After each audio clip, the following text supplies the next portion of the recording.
ఈ తల్లి మా ఎడ్లేమో నాకంటే పెద్దగా ఉన్నాయి, నేనేమో వాటికంటే చిన్నగున్నా. ఎండ పూకుల మాట గుద్దవాలి ఎండ కొడుతుంది, ఈ ఎండ బట్టి నాకు గుద్ద వలుగుతుంది. అందుకే మా అయ్య చదువుకోరా అంటే వాన సూపతి వీని సూపతి బట్టి సంక నాకిన. అందుకే పెద్దోళ్ళు చెప్పినప్పుడు గుద్దకు సెగ్గిసేరని తెచ్చుకొని తినాలి.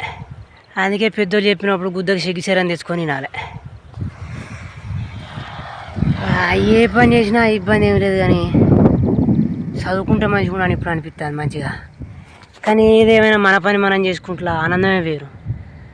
ఇంకా అన్నిటికంటే మన వ్యవసాయం మనం చేసుకొని ఆనందంగా గడిపడమే రియల్ అయిన జీవితం. ఈ మన వ్యవసాయం, మనమే రాజులం, మనమే మంత్రులం, మన వల్ల 10 మంది బతు అంటారు. అందుకే రైతన్నలకు సలాం అన్న, మీ కాళ్ళకు మీ పాదాలకు సలాం, మీ భాస్కర్.